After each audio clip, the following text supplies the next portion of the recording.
नमस्ते एवरीवन। ज्ञान सागर क्लासेज अनूपगढ़ आप सभी का स्वागत करता है। तो अपने आज स्पोकन का न्यू बैच स्टार्ट होने जा रहा है यहाँ पे। तो सबसे पहले अपने ये बात समझेंगे कि स्पोकन होते क्या है। तो स्पोकन इंग्लिश क्या होता है और ये क्यों ज़रूरी है। अगर अपने स्पोकन इंग्लिश की बात करें तो वो कोर्स जिसमें अपने क्या सीखते हैं, इंग्लिश को बोलना सीखते हैं। ठीक है, बिकॉज इंग्लिश अपनी फर्स्ट लैंग्वेज नहीं है, तो इसमें अपने को बहुत सारे जो प्रॉब्लम्स आते हैं इसको बोलने में, और ना ही अपने यहाँ पे इतना ऐसा अच्छा इन्वायरमेंट मिलता है कि जिसमें अपने प्रॉपर इंग्लिश बोल सकते हैं। ठीक है, और ये ज़रूरी क्यों है? तो ज़रूरी ये है कि आने वाला जो फ्यूचर है वो इंग्लिश बेस ही है। ठीक है, आपको चाहे प्राइवेट में जाना है, चाहे आपको देखा जाए तो गवर्नमेंट सेक्टर में जाना है, तो सभी में आपको इंग्लिश बहुत ज़रूरी है। इंग्लिश ही आपके लिए मेन रह जाता है। ठीक है, ओके। तो अगर अपने स्पोकन की बात करें तो स्पोकन के लिए सबसे पहले तो आपको 3 चीज़ें ज़रूरी होती हैं। ठीक है, अगर अपने फर्स्ट पॉइंट की बात करें तो फर्स्ट क्या होनी चाहिए आपके पास? वोकैबुलरी होनी चाहिए। Vocabulary means words. ठीक है, जो अपने डेली बेसिस पे बोलते हैं उन्हीं से अपनी वोकैबुलरी क्या होती है, स्ट्रांग होती है। ठीक है, और सेकंड चीज़ हमारे पास होनी चाहिए ग्रामर। अब ग्रामर क्यों ज़रूरी है? ग्रामर इसलिए ज़रूरी है कि इन्हीं वर्ड्स को अपने स्ट्रक्चर में कन्वर्ट करना है, सेंटेंसेस में कन्वर्ट करना है। ठीक है, तो ग्रामर हमें सेंटेंस बनाने के लिए क्या देती है? स्ट्रक्चर देती है। ठीक है, ओके। एंड थर्ड चीज़ अगर अपने बात करें तो कॉन्फिडेंस होना बहुत ज़रूरी है। अगर आप में सेल्फ कॉन्फिडेंस नहीं है तो आप किसी भी चीज़ को परफॉर्म नहीं कर सकते। ठीक है, पब्लिक के लिए उसको परफॉर्म करने के लिए कॉन्फिडेंस की ज़रूरत होती है। ओके, तो अगर अपने बात करें सबसे पहले पॉइंट की कि अपने वोकैबुलरी तो डेली वर्ड्स है जो डेली बेसिस पे अपने धीरे धीरे स्टेप बाय स्टेप सीखते हैं। ओके, लेकिन अगर अपने ग्रामर की बात करें तो ग्रामर में सबसे पहला पोर्शन हमारे पास होता है टेंस का। क्यों होता है? क्योंकि टेंस क्या होते हैं, स्पोकन इंग्लिश का बेस माना जाता है। ठीक है, बेस क्यों माना जाता है? क्योंकि देखो स्पोकन इंग्लिश की बात करें तो हमारे पास 2 स्ट्रक्चर होती है। पहली स्ट्रक्चर की बात करें तो एक्टिव स्ट्रक्चर बोलते हैं जिसको।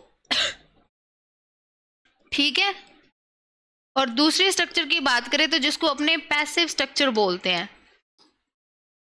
और ये दोनों स्ट्रक्चर क्या होती है, एक दूसरे पे डिपेंड करती है। ठीक है, ओके। एक्टिव स्ट्रक्चर जो होती है नॉर्मल टेंस की स्ट्रक्चर होती है। ठीक है, बेसिक स्ट्रक्चर जिसको बोला जाता है, जिसमें सब्जेक्ट, वर्ब और ऑब्जेक्ट इस तरह से होते हैं। ठीक है, अगर अपने पैसिव करें, अगर आपको एक्टिव आती है देन ही आप पैसिव बना सकते हो। पैसिव क्या होती है? जो कि ऑब्जेक्ट से शुरू होती है, जिसमें वर्ब आती है, फिर बाय लगाकर अपने सब्जेक्ट लगाते हैं। इस स्ट्रक्चर को क्या बोला जाता है? पैसिव स्ट्रक्चर बोला जाता है। और पैसिव स्ट्रक्चर किसके लिए जरूरी होती है?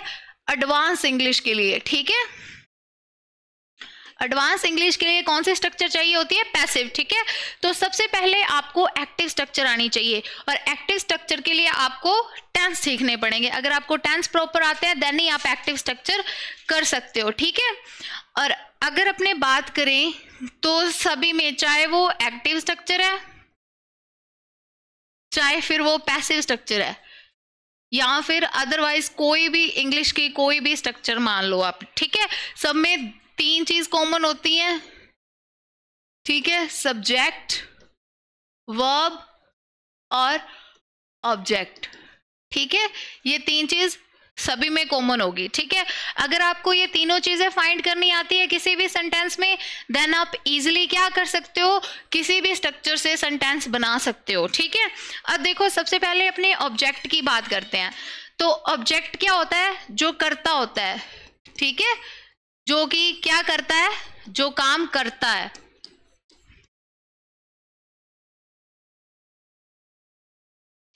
उसको क्या बोला जाता है? सब्जेक्ट बोला जाता है। ठीक है, अगर अपने वर्ब की बात करें तो देखो वर्ब की फॉर्म चेंज होती रहती है सभी में, बट वर्ब तो सेम ही रहती है ना, वो तो स्ट्रक्चर के अकॉर्डिंग चेंज हो जाएगी। तो वर्ब क्या होती है? जो काम हो रहा है।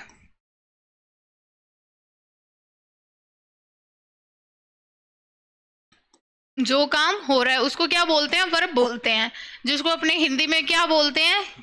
क्रिया। ठीक है। और अगर अपने ऑब्जेक्ट की बात करें तो ऑब्जेक्ट होता है जिस पर काम किया जा रहा है सब्जेक्ट द्वारा, जिस पर काम किया जा रहा है, ठीक है, वो क्या होता है, ऑब्जेक्ट होता है। मतलब जिस पर इफेक्ट पड़ रहा है, कोई भी इफेक्ट पड़ता है, ठीक है, ओके, उसको अपने क्या बोलते हैं, ऑब्जेक्ट बोलते हैं। ठीक है, इतना कॉन्सेप्ट आपका क्लियर है। अगर अपने इसी का कोई एग्जाम्पल ले, मान लो किसी भी अपने हिंदी सेंटेंस की भी बात करें, मान लो कोई भी एग्जाम्पल ले, मान लो राम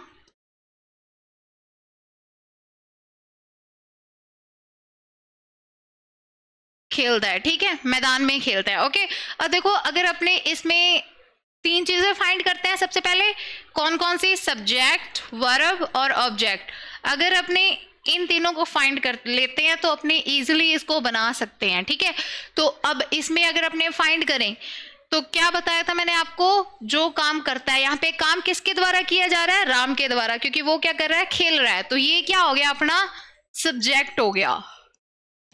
ठीक है, अब देखो अगर अपने वर्ब की बात करें तो काम हो क्या रहा है, खेला जा रहा है। तो खेलना क्या हो रहा है, यहाँ पे काम हो रहा है, तो इसको अपने क्या बोलेंगे, वर्ब बोलेंगे। और देखो काम किस पर हो रहा है, खेला किस में जा रहा है, मैदान में खेला जा रहा है, तो ये अपने पास क्या हो गया, ऑब्जेक्ट हो गया, क्योंकि इस पे क्या हो रहा है, काम हो रहा है। ठीक है, इतना कॉन्सेप्ट आप सभी का क्लियर है। तो अब अपने आगे चलते हैं अपने टेंस की तरफ। ठीक है, ठीक है, बेसिक अगर अपने बात करें तो टेंस कितने टाइप के होते हैं, तीन टाइप के होते हैं। First one is present tense, ठीक है, सेकंड इज पास्ट टेंस और थर्ड इज फ्यूचर टेंस। ठीक है, और अगर अपने प्रेजेंट टेंस की बात करें तो इसको हिंदी में बोला जाता है वर्तमान काल। ठीक है, ओके, और अगर पास्ट की बात करें तो इसको बोला जाता है भूतकाल, जो समय क्या हो गया, वो चला गया है। ठीक है, वर्तमान है जो चल रहा है, भूतकाल है जो चला गया है, और फ्यूचर जो होता है वो होता है भविष्य काल, जो कि आगे आने वाला है। ठीक है, ओके, ये होते हैं तीन टाइप सेंटेंस के, कौन कौन से, प्रेजेंट टेंस, पास्ट टेंस और फ्यूचर टेंस। ठीक है, और अब अपने प्रेजेंट टेंस की बात करें अगर, सबसे पहले अपने किसकी बात करेंगे, प्रेजेंट टेंस की। ठीक है, तो ये कितने टाइप के होते हैं, ये होते हैं 4 टाइप के। ठीक है, कितने टाइप के, 4 टाइप के होते हैं। Okay, first one is present simple tense. कौन सा होता है, प्रेजेंट सिंपल टेंस। दूसरा होता है present continuous, present continuous tense. Third number is present perfect, और fourth one is present perfect continuous tense. Okay, ठीक है, अब देखो 4 टाइप होते हैं, ये सभी में सेम रहते हैं। प्रेजेंट के 4 टाइप कौन से हो गए, present simple tense, present continue, present perfect, present perfect continue. Okay, और इसी तरह अगर अपने पास्ट की बात करें तो पास्ट में भी यही 4 सेम रहेंगे, present, past simple, past continues, past perfect, past perfect continue. और फ्यूचर के भी यही 4 टाइप सेम रहेंगे, future simple, future continue, future perfect, future perfect continue. Okay, सभी में ये क्या रहेंगे, सेम रहेंगे। लेकिन अगर अपने प्रेजेंट सिंपल की बात करें तो स्पोकन के लिए अपने इसके 5 स्ट्रक्चर रीड करते हैं आगे, जिनसे अपने सेंटेंस बनाना सीखते हैं, जिसमें अपने पास क्या होता है, देखो किसी भी लैंग्वेज को अगर अपने बोलते हैं तो नॉर्मल अपने क्या करते हैं, अगर किसी से भी अपने कम्युनिकेट कर रहे हैं तो नॉर्मल क्या किया जाता है, क्वेश्चन आंसर ही तो करते हैं। किसी को भी अपने कोई अपने से पूछता है कि आप कैसे हो, तो आप उसका आंसर देते हो भी हाँ मैं ठीक हूँ या मैं नहीं ठीक हूँ, ठीक है। तो ये क्या होते हैं, ये बेसिक क्वेश्चन आंसर होते हैं, ठीक है। इनके लिए अगर अपने बेसिक बोलना सीखेंगे देन ही अपने एडवांस लेवल पे जाएंगे, और इन बेसिक्स के लिए अपने पास ये 5 स्ट्रक्चर्स होती हैं, ठीक है। अगर आपको इनमें से एक स्ट्रक्चर पता है तो आप पांचों की पांचों स्ट्रक्चर इजीली बना सकते हो, ठीक है। ओके तो इतना माइंड में लेके चलना है कि एक स्ट्रक्चर को अच्छे से समझना है, देन ही अपने सारे स्ट्रक्चर बना सकते हैं। अगर आप एक में पजल हो गए तो आगे आप सारे टेंस नहीं कर पाओगे, ठीक है। तो फर्स्ट वन हमारा जो था प्रेजेंट सिंपल टेंस की बात कर रहे हैं अपने, ठीक है। कितने स्ट्रक्चर बताई है मैंने अभी, इसकी 5 स्ट्रक्चर होती हैं, ठीक है। 5 कौन कौन सी होती हैं, अगर अपने फर्स्ट की बात करें जिसको अपने क्या बोलते हैं, सिंपल, ठीक है। फर्स्ट कौन सी होगी, देखो प्रेजेंट सिंपल की 2 स्ट्रक्चर होती हैं, ठीक है। अगर अपने एक स्ट्रक्चर होती है सब्जेक्ट प्लस वर्ब की फर्स्ट फॉर्म के साथ एस या ईएस प्लस ऑब्जेक्ट, ठीक है, ये स्ट्रक्चर भी सही है।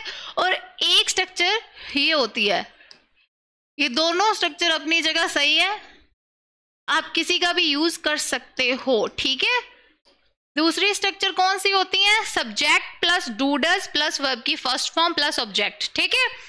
आपको देखो सभी टेंस के स्ट्रक्चर में आपको इन चीजों पे ध्यान देना है, क्योंकि बाकी तो सेम का सेम एज इट इज ही रहेगा, सब्जेक्ट पहले आएगा ऑब्जेक्ट बाद में आएगा। मेन चीज क्या है इसमें, हेल्पिंग वर्ब और वर्ब की कौन सी फॉर्म आ रही है, ठीक है।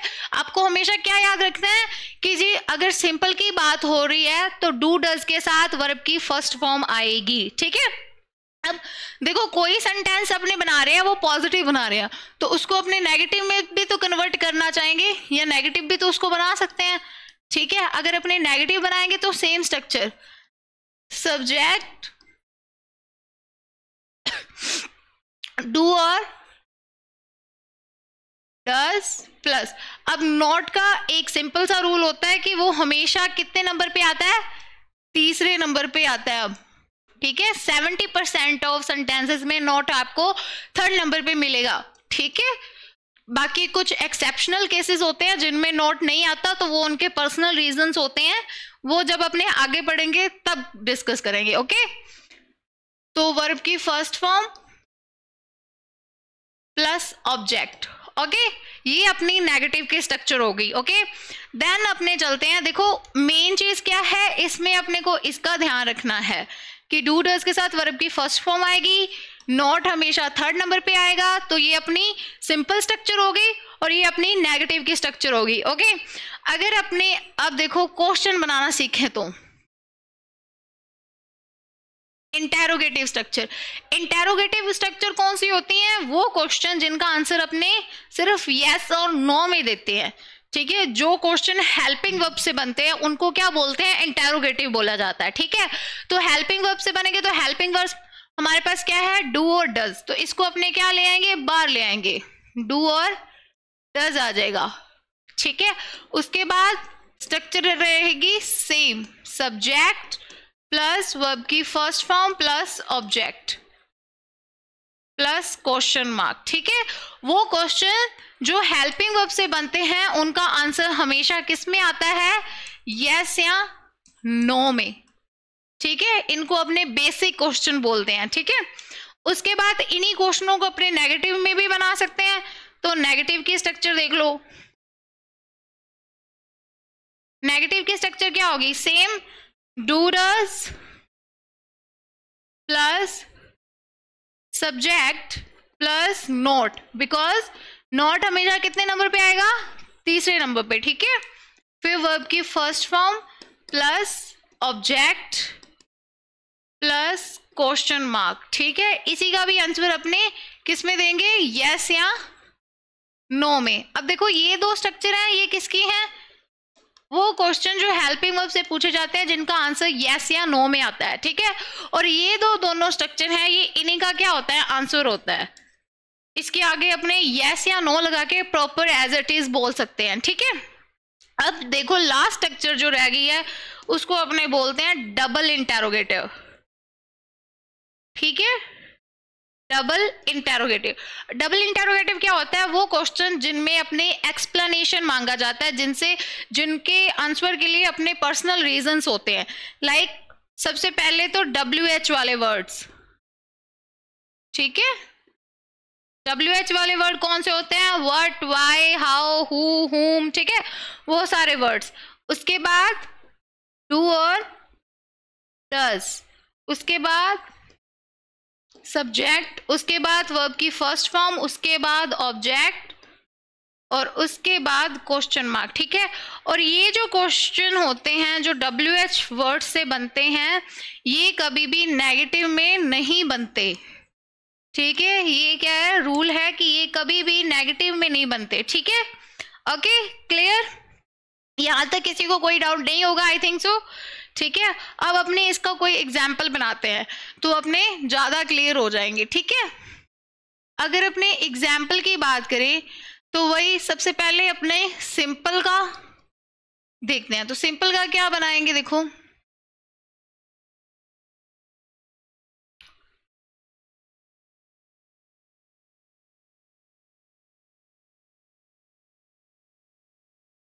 ठीक है।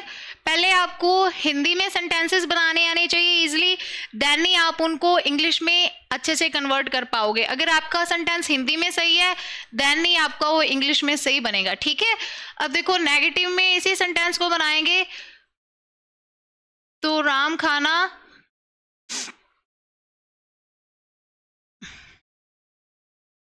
खाना नहीं खाता है, ओके, यही बनेगा सेंटेंस, ये नेगेटिव का हो गया। अगर अपने इंटेरोगेटिव की बात करें तो क्वेश्चन बनाना है तो क्या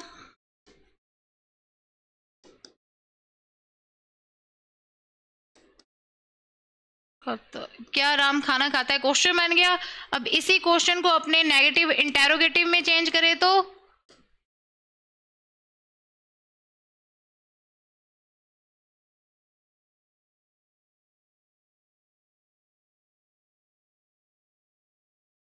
ठीक है। और अगर इसी को अपने डबल इंटेरोगेटिव में बनाए तो राम खाना क्यों खाता है, ठीक है। ओके, ये तो अपना हो गया एग्जाम्पल। अब सिंपली आपको पता लग गया कि सिंपल का एग्जाम्पल कैसे बनता है, नेगेटिव का कैसे बनता है, इंटेरोगेटिव का, इंटेरोगेटिव नेगेटिव और डबल इंटेरोगेटिव। तो जो देखो जो होते हैं इंटेरोगेटिव मतलब हेल्पिंग वर्ब से शुरू होने वाले क्वेश्चन हमेशा क्या से शुरू होंगे हिंदी में भी, ठीक है। लेकिन अगर अपने बात करें डबल इंटेरोगेटिव की तो इनमें क्या, क्यों, कब सारे बीच में आएंगे, ठीक है। तो ये क्या होते हैं, एक्सप्लेन, इसमें अपने खुद का रीजन होता है भी वो खाना क्यों खाता है तो उसका देखो खुद का रीजन अपने बता सकते हैं कि उसको भूख लगी है, कुछ भी, ठीक है। अब अपने सबसे पहले इनकी स्ट्रक्चर्स लिखते हैं। सिंपल के स्ट्रक्चर मैंने क्या बताई थी, subject, to, does plus verb की फर्स्ट फॉर्म प्लस ऑब्जेक्ट, यही स्ट्रक्चर थी। अगर अपने नेगेटिव की बात करें तो subject, to, does, not, verb की फर्स्ट फॉर्म प्लस ऑब्जेक्ट, ठीक है। इंटेरोगेटिव की बात करें तो हेल्पिंग वर्ब बाहर लेके आनी है अपने को, डू, डज, सब्जेक्ट, वर्ब की first form plus object plus question mark, okay. अगर अपने इंटेरोगेटिव नेगेटिव की बात करें तो do, does plus subject plus not plus verb की first form plus object plus question mark. और डबल इंटेरोगेटिव की बात करें तो पहले कौन से वर्ड आएंगे, WH फैमिली के, उसके बाद डू, डज, उसके बाद सब्जेक्ट, उसके बाद वर्ब की फर्स्ट फॉर्म, उसके बाद ऑब्जेक्ट, उसके बाद क्वेश्चन मार्क, ठीक है। पता लग गया। अब सबसे पहले अपने को फाइंड क्या करना होता है, सबसे पहले अपने को फाइंड करना होता है सब्जेक्ट, वर्ब और ऑब्जेक्ट, ठीक है। अब एक बात ध्यान रखना कि डू और डज किसके साथ लगते हैं, जो डू होता है वो आता है हमेशा प्यूरल के साथ, प्यूरल नाउन और प्रोनाउन के साथ किसका यूज करते हैं अपने? डू का। तो प्यूरल कौन कौन सी होती है? आई, वी, यू, दे, और जब दो पर्सन्स का नाम आ जाए तब अपने किसका यूज करेंगे? डू का। और अपने अगर डज की बात करें तो डज आता है सिंगुलर नाउन और प्रोनाउन के साथ, लाइक ही, शी, और किसी एक पर्सन की बात कर रहे हैं जब अपने, तब किसका यूज करेंगे? अपने डज का। Okay, clear? अब देखो अपने पास एग्जाम्पल आ गए, स्ट्रक्चर पता है, अब अपने बनाते हैं इसको। तो सबसे पहले क्या फाइंड करना है? सब्जेक्ट, वर्ब और ऑब्जेक्ट। तो देखो काम कौन कर रहा है? राम। तो राम हमारे पास क्या हो गया? यहाँ पे सब्जेक्ट हो गया। और अगर देखो वर्ब की बात करें तो काम हो क्या रहा है? जो काम करता है वो कौन होता है? सब्जेक्ट होता है। जो काम हो रहा है वो क्या होती है? वर्ब होती है। तो काम क्या हो रहा है? यहाँ पे खाया जा रहा है, ठीक है। और ऑब्जेक्ट क्या हो रहा है? जिसपे काम हो रहा है उसको क्या बोलते हैं? ऑब्जेक्ट। तो काम किस पे हो रहा है? खाया किसको जा रहा है? खाने को खाया जा रहा है, तो वो क्या हो गया? अपना ऑब्जेक्ट हो गया। अब अपने स्ट्रक्चर की बात करते हैं। तो स्ट्रक्चर हमारी कहती है सबसे पहले हमारे पास क्या आना चाहिए? सब्जेक्ट आना चाहिए। तो सब्जेक्ट हमारे पास यहाँ पे क्या है? राम, ठीक है। उसके बाद स्ट्रक्चर हमारी कहती है डू या डज में से कोई एक चीज आएगी, ठीक है। स्ट्रक्चर को सामने रखो, बनाने की कोशिश करो, डू या डज में से कोई एक चीज आएगी। तो अब देखो मैंने बताया कि डू आता है प्लूरल के साथ और डज आता है सिंगुलर के साथ। अब राम क्या है? यहाँ पे एक ही पर्सन है, तो एक पर्सन के लिए अपने पास क्या आएगा? डज, ठीक है। उसके बाद रिक्वायरमेंट है वर्ब की फर्स्ट फॉर्म की। तो वर्ब क्या है यहाँ पे? खाना। तो खाना क्या होता है? ईट, ठीक है। देखो खाया, जब अपने किसी चीज को खाते हैं तो क्या करते हैं इंग्लिश में? ईट, ठीक है। ईट आ गई वर्ब की फर्स्ट फॉर्म। उसके बाद अपने पास रिक्वायरमेंट है ऑब्जेक्ट की। तो ऑब्जेक्ट क्या है? फूड, ठीक है। और अब देखो इसी स्ट्रक्चर को अपने अगर चेक करें तो देखो सब्जेक्ट की जगह हमने सब्जेक्ट लगाया है, ऑब्जेक्ट टू डज की जगह डू डज लगाया है, वर्ब की फर्स्ट फॉर्म की जगह फर्स्ट फॉर्म लगाई है, और ऑब्जेक्ट की जगह हम लोगों ने ऑब्जेक्ट लगा दिया, ठीक है। क्लियर? अब उसी तरह अपने इसी को नेगेटिव में चेंज करेंगे। नेगेटिव की स्ट्रक्चर कहती है सबसे पहले सब्जेक्ट आएगा। सब्जेक्ट हमारे पास राम है, ठीक है। देखो ऊपर लिखा हुआ है। उसके बाद डू डज में से कोई एक चीज आएगी। तो राम सिंगुलर है तो इसके लिए अपने डज का यूज करेंगे। उसके बाद स्ट्रक्चर की रिक्वायरमेंट है कि नॉट आएगा, तो अपने नॉट का यूज करेंगे। उसके बाद वर्ब की फर्स्ट फॉर्म की बात करें तो ईट, और ऑब्जेक्ट क्या है हमारे पास? फूड। बन गई नेगेटिव स्ट्रक्चर। इसी तरह अपने इंटेरोगेटिव पे चलते हैं। तो यहाँ पे राम क्या है? सिंगुलर है, तो उसके लिए सबसे पहले अपने डज का यूज करेंगे। हेल्पिंग वर्ब से शुरू हो रहे हैं क्वेश्चन, ठीक है, और इनका आंसर यस या नो में ही आएगा। उसके बाद सब्जेक्ट की बात करें तो राम, ठीक है, वर्ब की फर्स्ट फॉर्म ईट, ऑब्जेक्ट फूड, और उसके बाद क्वेश्चन मार्क। बन गया क्वेश्चन। अब इसी को अपने नेगेटिव में चेंज करें तो डू या डज में से कोई एक चीज डज, फिर आएगा सब्जेक्ट हमारे पास, उसके बाद नॉट, उसके बाद वर्ब की फर्स्ट फॉर्म, उसके बाद ऑब्जेक्ट। बन गया, ठीक है। अब अपने WH फैमिली से बनाएंगे तो देखो हमारे पास यहाँ पे क्या है? क्यों। क्यों दे रखा है। क्यों के लिए कौन सा WH वर्ड होता है? वाई, ठीक है, वाई। उसके बाद रिक्वायरमेंट है डू या डज की, तो डज। डज आया क्योंकि राम एक अकेला पर्सन है, सिंगुलर है, ठीक है। उसके बाद वर्ब, उसके बाद ऑब्जेक्ट। ये बन गए हमारे सारे क्वेश्चन, सारी स्ट्रक्चर्स। क्लियर? ओके। अब देखो मैंने आपको एक चीज बताई थी कि जो इंटेरोगेटिव वाले क्वेश्चन होते हैं, इंटेरोगेटिव और इंटेरोगेटिव नेगेटिव, तो इनका आंसर अपने किस में देते हैं? यस या नो में, ठीक है। और ये क्वेश्चन है और ये इनके क्या है? आंसर है। मैंने ये बताया था आपको। देखो अब अगर अपने इसका आंसर बनाए तो डज राम ईट फूड, भी क्या वो खाना खाता है? तो अपने इसका आंसर बनाएंगे अगर यस में, यस लगा के yes Ram does eat food, okay.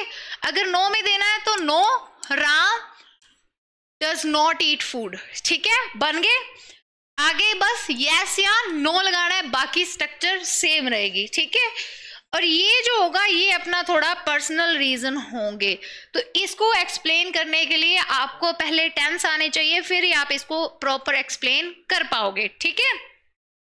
तो आज अपनों ने ये सारे प्रेजेंट सिंपल को कंप्लीट कर दिया, ठीक है। अपने थोड़ा रिवीजन कर लेते हैं। अगर अपने बात करें तो प्रेजेंट टेंस की बात कर रहे थे। प्रेजेंट टेंस कितने टाइप के होते हैं? 4 टाइप के होते हैं, ठीक है। 4 टाइप कौन कौन से होते हैं?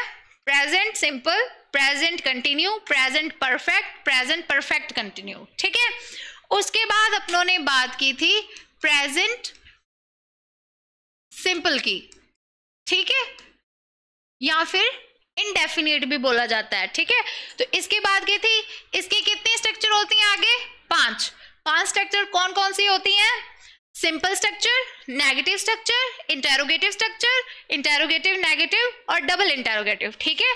कौन कौन सी 5 स्ट्रक्चर होती हैं? सिंपल, दूसरी होती है नेगेटिव, तीसरी होती है इंटेरोगेटिव, चौथी होती है इंटेरोगेटिव नेगेटिव और लास्ट होती है डबल इंटेरोगेटिव, ठीक है। ये स्ट्रक्चर होती है, ठीक है। यहां तक सभी को क्लियर? कोई डाउट? ठीक है। देखो ये आंसर की स्ट्रक्चर हो गई, जिनके आगे अपनों ने बस क्या लगाना है? यस और नो। और ये दोनों तीनों किसकी स्ट्रक्चर हो गई? क्वेश्चंस की। बट ये जो है डबल इंटरोगेटिव, ये डिफरेंट टाइप के क्वेश्चंस होते हैं जिनकी एक्सप्लेनेशन अपने अपने पर्सनल रीजन के ऊपर देते हैं, ठीक है। लेकिन ये जो होते हैं इनका आंसर हमेशा किस में आता है? यस या नो में, ओके क्लियर। तो अब अपने कल की क्लास में करेंगे प्रेजेंट कंटिन्यू। आई होप आपको प्रेजेंट सिंपल क्लियरली समझ में आ गया होगा। So thank you.